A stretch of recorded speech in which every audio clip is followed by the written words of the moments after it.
Bonjour à tous, je vais vous expliquer dans cette vidéo concernant les variables aléatoires comment déterminer la variance et l'écart type d'une variable aléatoire. Donc dans les vidéos précédentes et les méthodes précédentes, on a vu comment déterminer la loi de probabilité d'une variable aléatoire. Donc en gros, comment établir ce genre de tableau dans la méthode 1. La méthode 2 consistait à déterminer l'espérance mathématique d'une variable aléatoire. Donc en fait, on va utiliser la méthode 1 et la méthode 2 pour aller un peu plus loin dans cette méthode 3 pour notamment calculer la variance et l'écart type. Alors la variance, elle utilise évidemment la loi de probabilité qu'on a établie au départ, mais aussi l'espérance. Donc on est obligé de passer par le calcul de l'espérance pour calculer la variance. Sachant que pour la variance, il y a deux façons, il y a deux formules que l'on peut utiliser. Il y a cette première formule ici, d'accord, où on multiplie, alors en fait on calcule comme vous faites en seconde pour calculer la variance et l'écart type, c'est-à-dire qu'on va calculer les écarts de mes valeurs par rapport, alors pas à la moyenne ici, mais à l'espérance. D'accord, on est sur des variables aléatoires, donc on ne va pas parler de moyenne, on va parler d'espérance mathématique. Donc on calcule les écarts entre les valeurs et l'espérance mathématique, que l'on mettra au carré, et on va multiplier à chaque fois par la probabilité qui est associée à la valeur. D'accord, et on additionnera tout ceci. Donc vous voyez que le calcul n'est pas évident.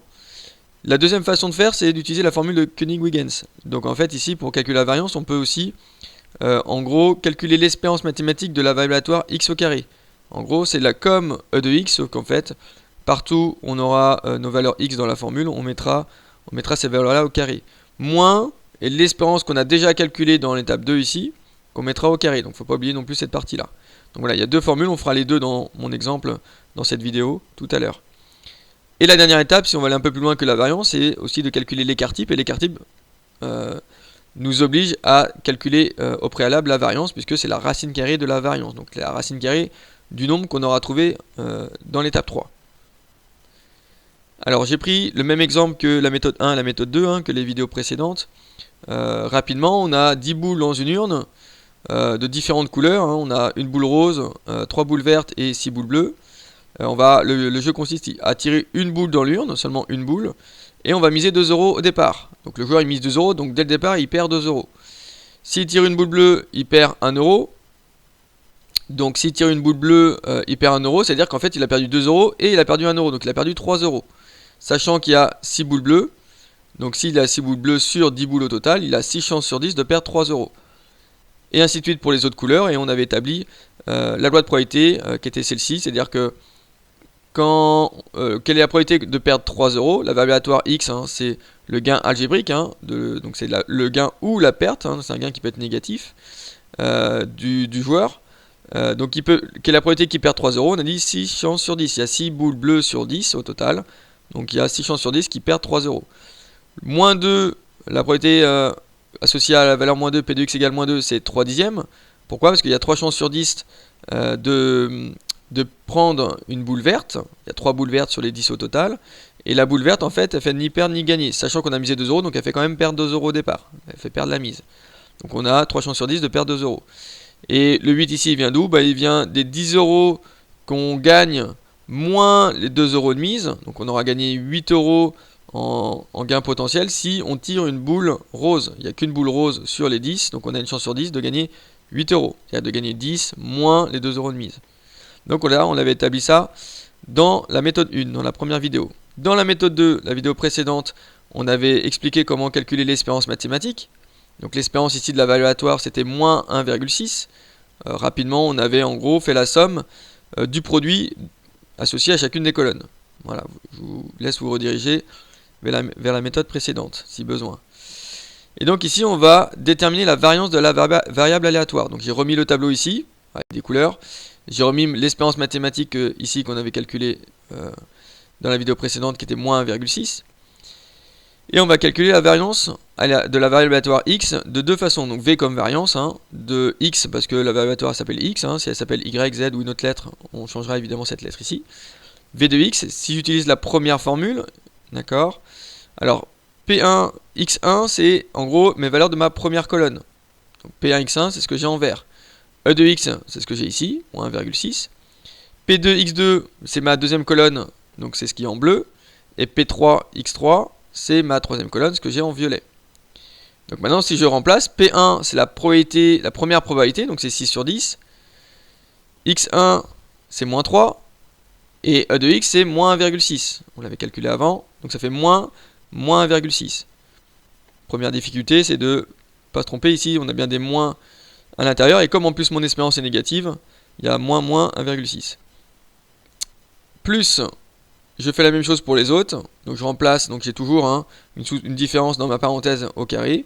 Ce que je mets devant, je mets la probabilité. Donc je mets 3 dixièmes. x2, c'est ma deuxième valeur possible pour la variable aléatoire. Donc c'est moins 2. Moins l'espérance qui est moins 1,6. Tout ça au carré. Plus, et pareil pour la troisième colonne. 1 dixième pour P3. x3 c'est 8. Donc moins 1,6. Tout ça au carré. Ça va me donner ma variance. Et après je calcule. Et je trouve 10,44. Ça, c'est la variance de la variable aléatoire x. Si je fais l'autre formule, la formule de Koenig-Huygens, qui est un petit peu différente, en fait, on retrouve la formule de l'espérance mathématique. D'accord? C'est exactement la même ici, en tout cas au départ. Sauf que toutes mes valeurs en x, on les met au carré. Et il ne faut pas oublier le dernier terme ici, on soustrait par l'espérance qu'on a déjà trouvée au carré. Alors, x1, p1, c'est ce que j'ai en vert, c'est-à-dire ma première colonne. x2, p2, ce que j'ai en bleu ici, ma deuxième colonne. x3, p3, ma troisième colonne. Et e de x, c'est ce que j'avais calculé, ce sera le moins 1,6. Donc je remplace. x1, je le remplace par moins 3, donc ça me donne moins 3, le tout au carré. Faut pas oublier les carrés. Fois p1, bah, c'est ma première probabilité, ce que j'ai dans ma première colonne, c'est 6 dixièmes. Même principe pour ma deuxième colonne. Donc x2, ça va être moins 2, donc moins 2 au carré. Fois P2, 3 dixièmes. Donc ici c'est pareil, il ne faut pas se tromper de pas mettre. Déjà, il ne faut pas oublier le carré. Et le carré, il ne faut pas le mettre sur P1, P2 ou P3, mais bien sur les valeurs que x peut prendre. Donc en gros, sur les valeurs de ma première ligne. Plus x3, c'est 8, donc 8 au carré. Fois P3, donc fois 1 dixième. Et j'oublie pas de soustraire par l'espérance au carré. Donc par moins 1,6, le tout au carré.